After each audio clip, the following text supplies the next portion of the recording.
support. The maestro, please! November, kicking it up a notch, a number of albums to talk about this week. This will be for the week of November 9th, 2024. On this day of music back in 1999, Sacred Arias, Andrea Bocelli's 6th studio album, would be released in Europe, coming out in the US the following day. To date, it is still his best-selling album, with over 5 million copies sold, and also to date, it is still the best-selling classical album by a solo artist in history.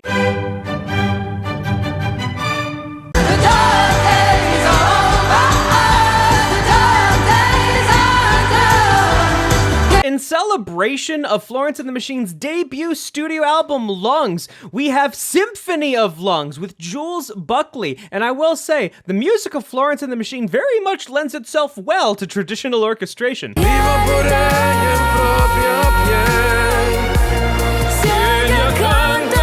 Now you can see why I did Andrea Bocelli for the This Day in Music segment. His 4th compilation album in celebration of his 30-year career. And despite the fact that it is a compilation, there are some new and updated tracks on here as well. Don't mean a thing if it ain't got that swing. Well, 2 of the top 5 are now Christmas albums. Singing. I love rock and roll. Let it go. Let it go.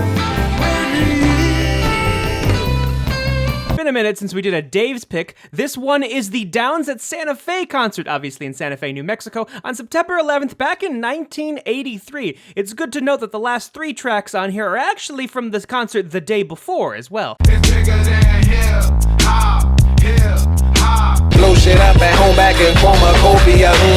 I don't like the way that this is looking.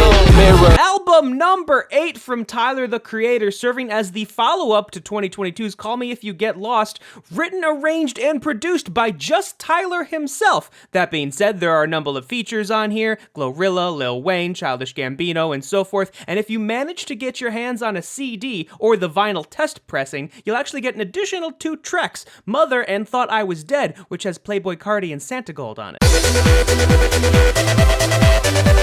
Despite November ramping up the albums in general, still nothing here. And now I need some help from the maestro, please! And it's hard, I know they want me to move on, but I ain't ready to let. Fun fact, on the track Lost in Love, there's actually an interpolation of Smooth Criminal from Michael Jackson, hence the Annie, are you okay lines. I'm coming apart at the seams.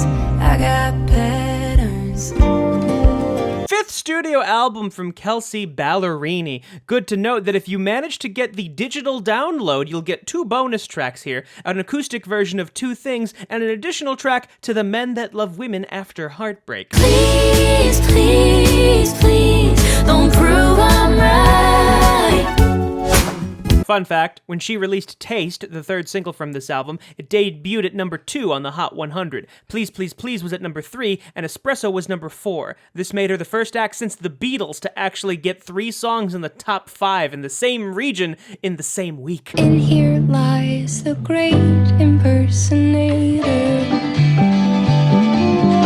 Yet another 5th album, this one from Halsey. She very much leaned into the name of the album too, The Great Impersonator, in its promotion. For the 18 days leading up to its release, she posted on Instagram her impersonating various icons, as well as the songs they inspired on the album itself. Blow shit up at home back in CHROMAKOPIA.